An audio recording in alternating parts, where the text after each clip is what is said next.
Hello and welcome to the Canon R5, a guide to shooting video. So without further ado, let's get straight into it. It is a video guide which will basically walk you through how to set the R5 up to shoot video, as the name suggests, and it does assume that you have a basic understanding of the video production fundamentals, and you'll find the fundamentals in the learning space and the moving image fundamentals. So have another look at that if you haven't done so already. I would assume that you've had a look at that already and you're well versed and familiar with all those principles within those juicy guides.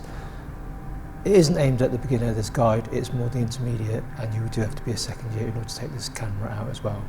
Okay, so don't assume that the battery is going to be fully charged when you get it out. Give yourself time to fully charge it. From empty, it takes around 2 to 3 hours to charge, and when it's got a full charge, it can record for up to about 2.5 to 3 hours, depending on the record format that you selected. Okay, I'll link in the description some websites that will recommend the right cards to use depending on which formats you decide to shoot in.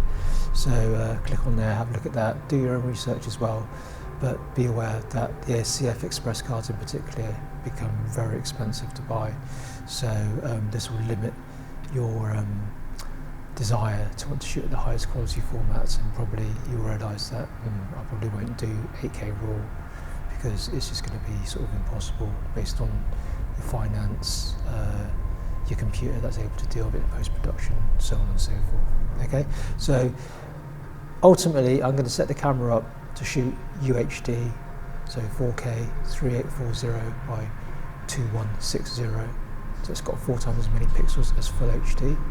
Okay, so that's 4K UHD 3840 by 2160. Okay, and I'll be doing 25 frames per second because we're in the UK and it's the PAL system. Okay, but you can see that you can choose whatever you want. Okay, so the first thing we can do is turn the camera on. So top left on the button, and then what we're going to do, we want to sort of toggle between the stills and the movie mode. So you can see I'm already in the movie mode here, but if you press the info button, we get into the stills mode there. Okay, so I'm going to press it again just to go back to toggle to the movie mode, and we've got that on manual exposure there. Okay, I might have to come back to that moment because when I reset the camera, it kind of selects a different mode within the movie mode setting. Right, so the first thing we can do, as I've already alluded to, is we're going to reset the camera. So I'm going backwards into the spanner, reset camera on page 5. So basic settings, so touch screen as well. Boom. Okay. So like I said, I'll go back into the mode there, and you can see that it's on program AE. We want to make sure that it's just on manual exposure there, and that way we can access all the exposure triangle settings later on. Okay, so if I go back into the menu, I've already done it because I've just done a reset basic settings, so it doesn't reset the time and display. But if you got a camera out and it didn't have the right time or display, then go down to there, obviously set that, and you'll be good to go, and then all that time, date stuff will all be kind of like embedded in as metadata. Okay, and then as a personal preference, what I like to do is I like to turn the beep off as well. Okay, so you don't have to do that, but personally I like to turn that off there. Okay, so what I'm going to do next, I'm just going to insert my SD card. So I've got a SanDisk Extreme Pro UHS 3 card, writes at 170 megabytes per second. Okay, like I said, there'll be a link in the description talking about cards and cards to use for the R5. So if I just turn the camera like so, this might be slightly soft in focus because it's getting closer to the wide angle lens that I'm using, but you can see that we've got an CF-Express card slot there and an SD card slot there. So the R6 has 2 SD card slots. Okay, so just pop that in there, close the door, and just turn that back, like so. And then what we do, like we do with all the camera tutorials, is format the card. and it's in slot 2, which is the SD card slot. So slot 1 is the EXFPS card slot, which we don't have anything in. Okay, so okay, so that's all that sort of reset and format done. So what we're going to do now is just going to set the record format, the video stuff.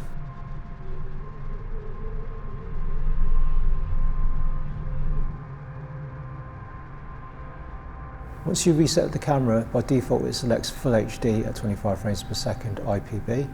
Okay, so we're going to just change that to 4K 3840 by 2160 at 25 frames per second. Okay. Down here, we've essentially got the different sort of modes that we can shoot. So with an SD card, these are grayed out. We can't shoot in RAW or the light RAW. We can only shoot in the all-eye compression or the IPB or IPB light. Okay, so you can see that all-eye gets 17 minutes of record time, IPB 1 hour and 7 minutes, and the IPB light 2 hours and 15 minutes. Okay, so obviously you're going to compromise quality, but if you want to sort of get more record time, then you do have the choice of recording different compression types in order to get more. And if you expose it correctly and give it lots of light and keep your ISO levels down, you can still get a decent image. Ultimately, if you want the highest quality, then choose all-eye, notwithstanding the RAW, obviously. But I'm going to go for just standard IPB. So.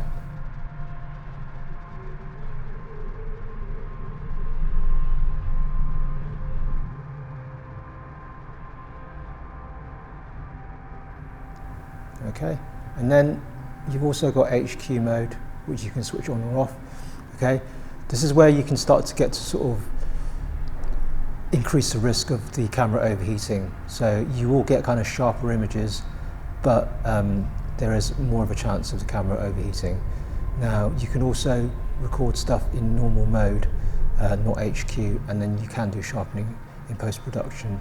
So that is a point that you can sort of like push, if you like, without having to sort of like have the risk of overheating. I'm going to just disable it and not have it on anyway, so let's just go back to here. And then the high frame rate, you just choose if you want to shoot a high frame rate. Now with SD cards, you can only shoot Full HD at high frame rate. Okay, so enable, and you can see there when I go back, high frame rate, I've got 100p, 100 frames per second. Okay, if I had attempted to change that to 4K Full HD, come out of there, then it's just telling me that message there that I can't do it. Okay, but I'm going to go back to the menu and then just select what I selected earlier on. Hang on, let's go back, disable that, and then go up to here, 4K 25 and IPB, and OK. Okay. So, yep, there's lots to talk about regarding all those different sort of like formats, but really, if I just start from the kind of base 4K 25 frames per second, then we can kind of move on beyond that point to increase and get more out of the camera should we need to at a later date. Okay, so if we just talk a little bit about stabilisation now. So you can see that on the side here, now when it's on a tripod and the camera is locked off and we're getting a static shot, we're going to make sure that stabilisation is off.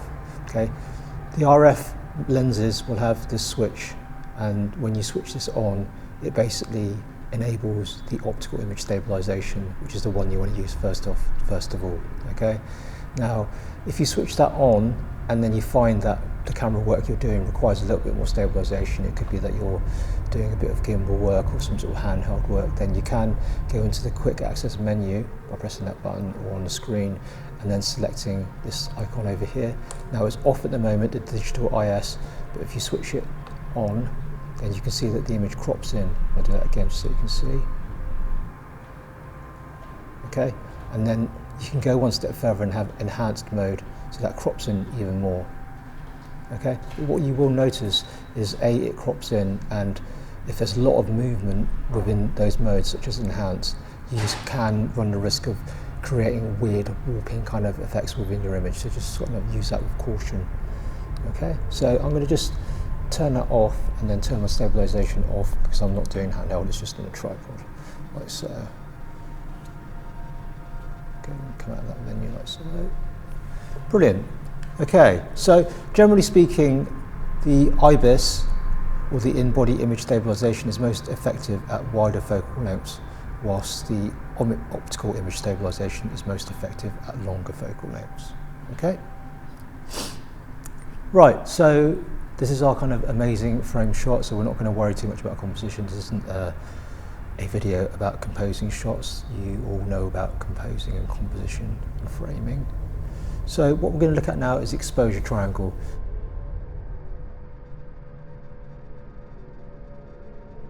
So hopefully you'll have all read and reread and familiarised yourself with the R5 PowerPoint or PDF or Word document. So this will be just all kind of like a reminder of what you have to do. Shutter speed. The shutter speed rule of thumb is the 25 frames per second. Whatever frames per second you use, you double that to get your shutter speed. So 25 frames per second times 2 is 50, so that should be 1/50th. So let's just change that then. And that gives you nice, smooth looking image that's kind of close to what the eye sees with a tiny bit of motion blur. Okay, and then with the aperture, you just want to select whatever it is according to your depth of field needs. Okay, so I'm going to select it to sort of, let's just try 5.6, we want most of the stuff in focus. Okay, come out of there and then go into the ISO, and obviously we don't want automatic ISO, we want to set the ISO manually so that doesn't change. Okay, so that's looking pretty decent. There is slightly overexposing areas on the desk here with the light shining down from the sort of windows above, but that's looking pretty decent. Okay, so next what we're going to do is white balance. So I'm going to access the quick menu button again.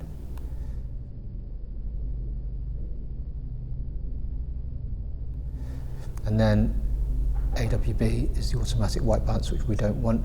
Now we can use any of these presets if we find ourselves in any of these situations and the conditions, the lighting conditions are consistent. So if it's a sunny day, then obviously we can use that.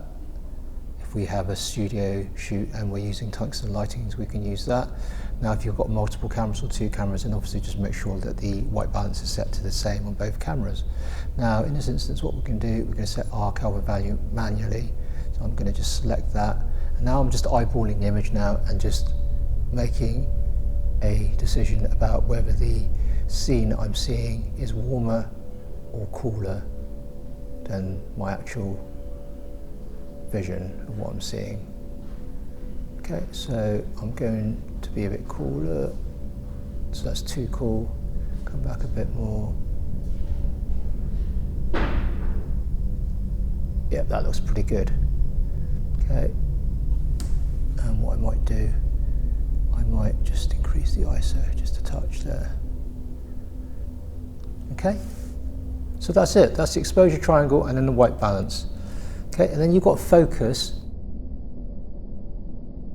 Okay, so the Canon cameras have got brilliant dual pixel autofocus nowadays, particularly the R5 and the R6. Okay, so if you want autofocus, you just have to select autofocus on the lens, and then if we go into the Q menu, you can see that we've either got the AF mode. Now if you've got a human subject and you also want the eye locked into focus, then just press the info button and that will enable the eye focus, and you'll get a tiny little square on the eye, or you can turn it off. Okay, if you're doing sort of B-roll sort of stuff, then if you choose the expanded AF area, then what you can do is then you can then punch in the focus by touching the screen to which area you want. Okay, so if I just zoom in a bit more, so I can kind of punch in there, and then I could do a pull focus from, say, here to there. You see it's pretty responsive and quite organic and smooth looking. Okay, so that's autofocus. Now, if you want to sort of do manual focus, then what you will need to do is obviously switch it to manual focus on the lens first of all. Okay. So let's just choose a different area to sort of focus on. So if we just do Okay, so with manual focusing, if I just bring it around first of all actually, and go into the menu, what we want to first do is just set some focusing aids that will help us to get the focus locked in when we're using manual focus. Okay, so manual focus, peaking settings, we want to make that on. Keep the level at high, and then you can select the colour. So let's just go for blue. That might be just a little bit more, might pop out a little bit more. Okay, and then what we want to do is go back into the menu and switch the focus guide on as well. Okay, so what we can do is basically click on to whatever we're trying to focus on. So if we just go to here, let's just get rid of some of the here. So you can see there's our focus guide there. And then obviously we're going to just manually focus.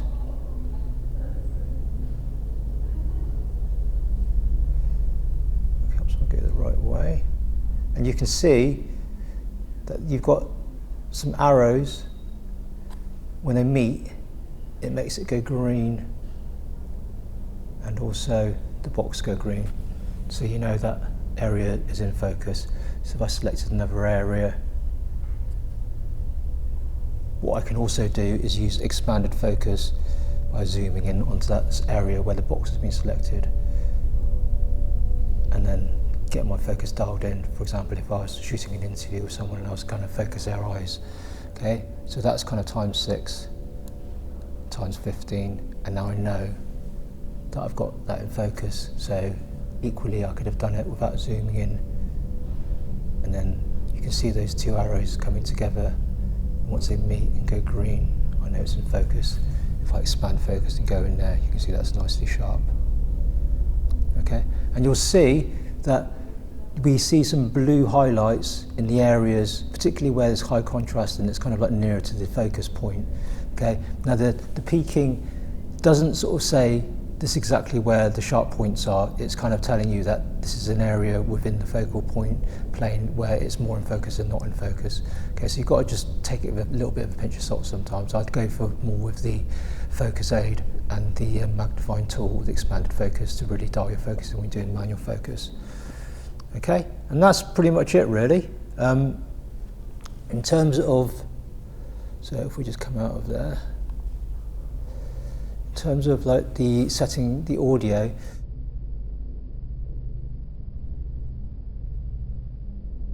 so you have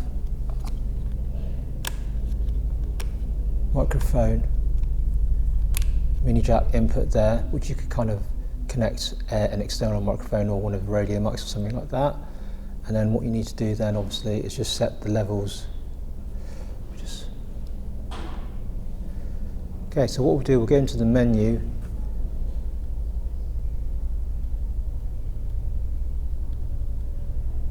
And you can see a sound recording on page 1. So we don't want it on auto, we want it on manual. Okay, and then once we've got our microphones set to the right position of where we want our sound to be recorded, our signal, then we can set the levels. So the classic thing, if you should have come to my audio fundamentals, we set the microphone position and then we get a sound check of our subject, ask them an open-ended question like what do they have for breakfast. So, and then once they answer that question, then you can then increase or decrease the sensitivity of the microphone until you get that -12 for your levels. Okay, so what did I have for breakfast this morning? I had quite a light breakfast this morning. It was, I had an espresso coffee and I had a smoothie as well. So the smoothie that had some strawberries, raspberries, almond, used almond milk as well, some spinach, there was an apple, a banana, and some ginger as well. Okay, so it's around about sort of like -12. I think I might decrease the sensitivity a little bit. Ultimately, you want to sort of like try and get sort of between sort of like, obviously on average -12, but try and not peak above -6 and don't go below sort of -16, -18 region. Okay, most people's voices are sort of have a sort of certain dynamic range, so they are going to go up and down, but on average you want that sort of like level to be sort of hitting that kind of like -12 region. Okay, so that's the levels there.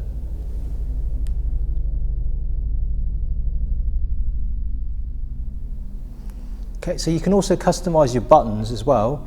So let's just do that. So here we go, customize buttons. Okay, so let's just have a look. I think I might have customized them already. Yep. So you can see that the mode button is just as it is. I'll keep that normal. Then the AF on button, this button here, I've reassigned to be a record button. So there is a record button up here. I quite like it. It's kind of like a nice position to have a record button there as well. Okay, and then underneath that, I've got the AE lock, this button here, assigned as a zebra pattern, which I can switch on and off when I'm sort of setting exposure. And then, yeah, this AF point I'll set to peaking. So let's do that. Set that to peaking. Okay, so now when I press this button here, I can switch to peaking on and off. Okay, so that's just my personal preference. I find that just really useful, so I can switch to peaking on and off, and then my zebra is telling me where I'm overexposing. And they're just overlays. If you leave that on and press record, it's not recording, they're just overlays just to help you to sort of get the exposure and the focus right. And then that button there is just like a record button. Okay. It seems excessive to have 2 record buttons, but I quite like pressing the button there. But obviously there's a record button there as well, and you can assign that button to whatever you want ultimately. Okay, so that's just useful, just set it up. So the kind of final thing I do, I've got everything set up the way I want it to, is I'll go into the menu and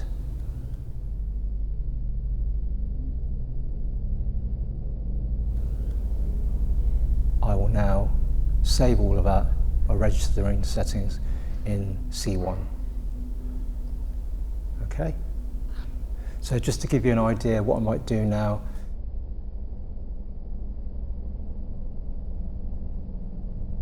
is kind of use those settings, but then I want a high frame rate where I'm shooting 100 frames per second to get slow motion. As we said, I can only shoot that in full HD. So let's just change that first of all. Full HD, and then enable that there. Okay, and then what I can do is go into my menu, and then I can assign that to custom number 2.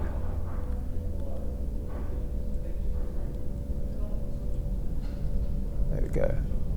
Okay, so when I go into the mode now, I can see that it's not going to change, but then I've got my C2 here. You can see there's a kind of indication that's in a high frame rate because you're shooting 100 frames per second, it won't let you shoot with a lower shutter speed. It kind of like limits it to 1/100th.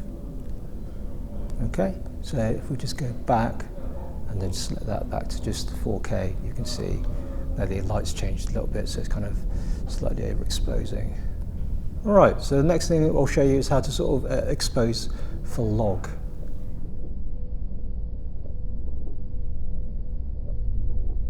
To set the video mode to shoot log, it's pretty straightforward. You go back into the menu and we just choose Canon log settings on page 3.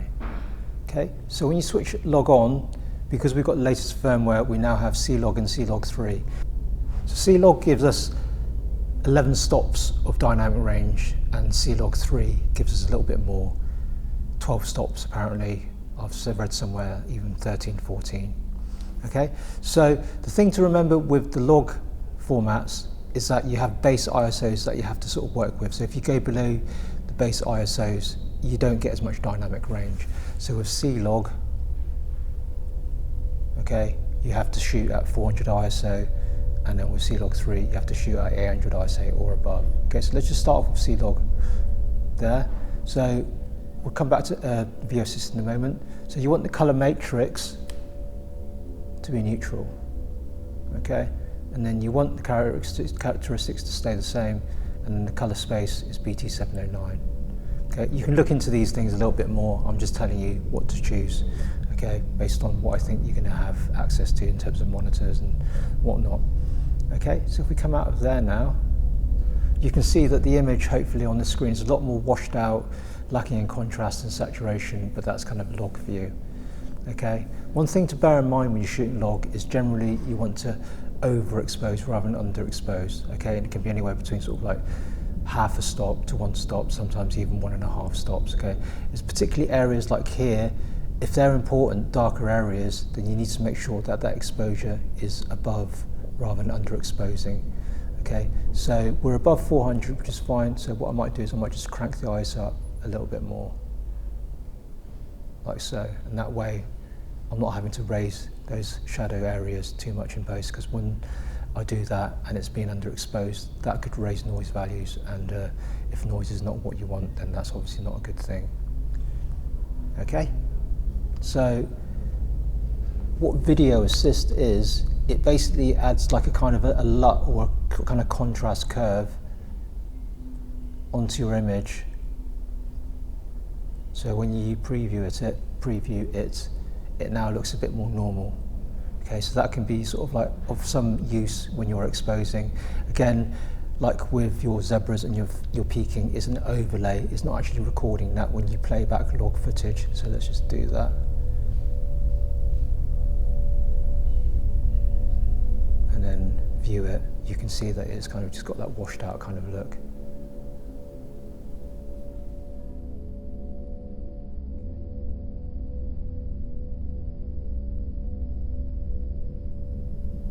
Okay, so in this example, I'm just going to run through how I would set up just for sort of say an interview or something like that. Okay, so I've roped in my colleague Dave just to sit in, and I'll just run through basically how I'm going to set my camera up. So in the menu, I'm just going to show you quickly what movie record quality I've set. So I've got 4K, 25 frames per second, IPP standard. Okay, so that's 3840 by 2160.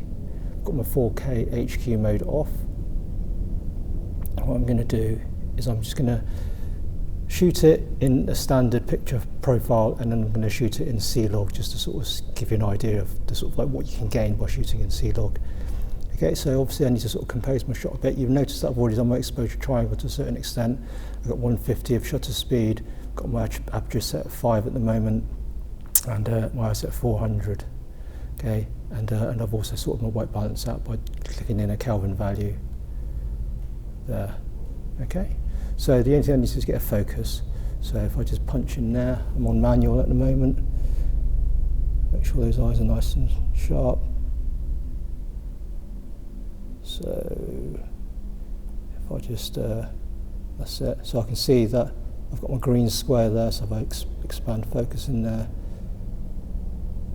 that was already nice and sharp. Just changed it there, there we go. Okay, and you can see with the peaking on that I've got that going on there. So at the moment the kind of exposure is kind of on the scale is kind of spot on, but I'm going to be inclined more to sort of like just take it up one there. Okay, so I'm just going to press record and just record a bit of that. Okay, so now what I'm going to do, I'm going to set it up to shoot for C-Log, just a standard C-Log.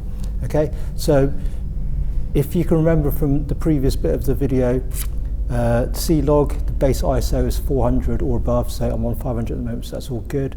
Okay, so I'm going to go into the menu now, and I'm going to select C-Log settings there. So you can see if I switch C-Log on, then I've got my color matrix on neutral, and I've got characteristics 000 and color space BT709. Again, we'll have a look at the view assist in a moment. Okay, so you can see that it's kind of like washed out there. So the next thing we're going to do is set the zebra settings just to help us with the exposure in the C-Log.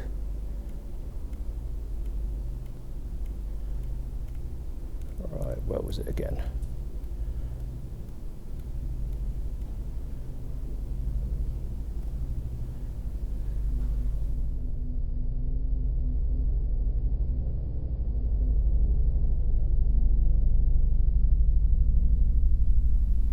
Okay, right, so let's just switch the peaking off for the moment.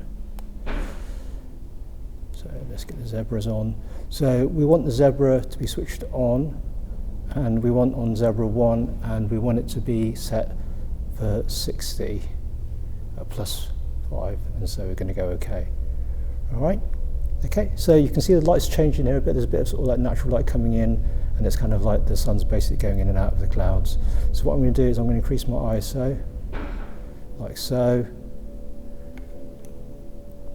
Okay, and what we want, you can see that the walls are starting to overexpose, but what we're looking for is we're using the zebras to get the skin tone correct, because that's the most important part of the image in terms of exposure. So I've already programmed my zebras to sort of come on and off there. Okay, so I keep it on and it's kind of set at what I already set, and which is going to increase the ISO.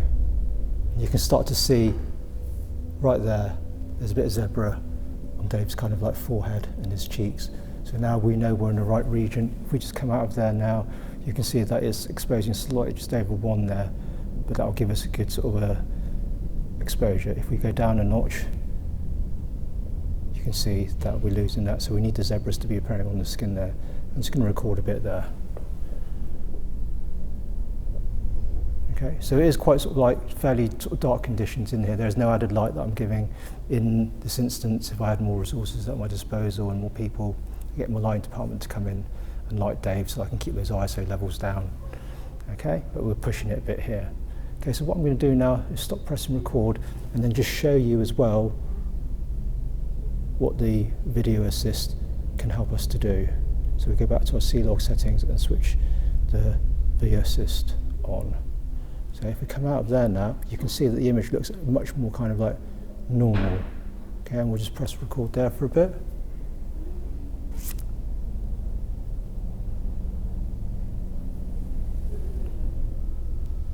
There we go. So that's kind of how you expose with C-Log.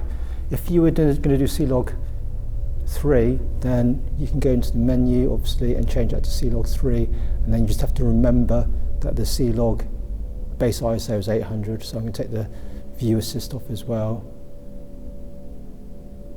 like so. Okay. Let's just see if we can crank that down a bit. Okay, yeah, so it's pretty dark.